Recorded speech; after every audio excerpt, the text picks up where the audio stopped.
নমস্কার বন্ধুরা, সুনিতার হেসেলে সবাইকে স্বাগত। আজ আপনাদের সঙ্গে শেয়ার করব বাঁধাকপির ভর্তা বা বাঁধাকপি বাটা। সম্পূর্ণ নিরামিষ পদ্ধতিতেই খুব সহজে সুস্বাদু এই ভর্তা আমি তৈরি করে দেখাবো। তার জন্য দেখুন, এখানে আমি একটা বাঁধাকপি নিয়ে নিয়েছি। বাঁধাকপিটাকে একটু বড় সাইজের টুকরো করে কেটে পরিষ্কার করে ধুয়ে নিয়েছি। এখানে ওভেনে আমি কড়াইতে পরিমাণ মতো জল দিয়ে দিয়েছি। জলটা একটু গরম হয়ে গেলে টুকরো করে রাখা বাঁধাকপিগুলোকে দিয়ে দিয়েছি। এবার ওই বাঁধাকপির মধ্যে আমি হাফ চামচের মতো একটু লবণ দিয়ে দেবো, বাঁধাকপিটা খুব ভালো করে সেদ্ধ করে নেওয়ার জন্য। আর বাঁধাকপিটা কিন্তু অবশ্যই সেদ্ধ করেই নিতে হবে, কেননা বাঁধাকপির মধ্যে কিন্তু একটা হালকা গন্ধ আছে। সেই গন্ধটা সিদ্ধ করে নিলে পরে আর সেই গন্ধটা কিন্তু থাকে না। দেখুন, এখানে আমি ঢাকা দিয়ে প্রায় 8 থেকে 10 মিনিট মতো বাঁধাকপিটাকে খুব ভালো করে একটু সিদ্ধ করে নিয়েছি। এবার এটাকে আমি জল ঝরিয়ে ঠান্ডা করে নেব। বাঁধাকপিটা কিন্তু ঠান্ডা হয়ে গেছে। এবার বাঁধাকপির সঙ্গে কিন্তু আমি নিয়েছি বেশ কিছুটা ধনেপাতা, আর নিয়েছি বেশ কিছুটা কাঁচা লঙ্কা। লঙ্কাটা যে যেমন ঝাল খেতে পছন্দ করেন সেই অনুযায়ী কিন্তু নেবেন। সমস্ত কিছু আমি ব্লেন্ডারে ব্লেন্ড করে নেব। একটা মিহি পেস্ট আমি তৈরি করে নিয়েছি। আবারও ওভেনে একটা আমি কড়াই বসিয়ে দিয়েছি, তাতে দিয়ে দিয়েছি পরিমাণ মতো তেল। তেলের মধ্যে প্রথমেই আমি একটা শুকনো লঙ্কাকে ফোড়ন দিয়ে দেব, আর দিয়ে দিয়েছি বেশ কিছুটা পরিমাণে কালো জিরে। এবার দিয়ে দেব হাফ চামচের মতো হিং।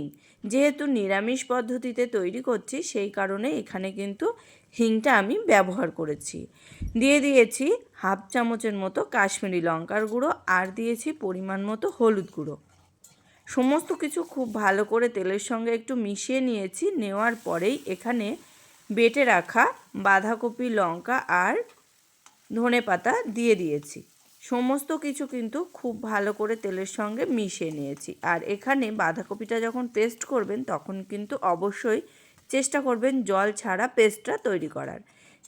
সমস্ত কিছু দেওয়ার পরে খুব ভালো করে মিশিয়ে নিয়েছি।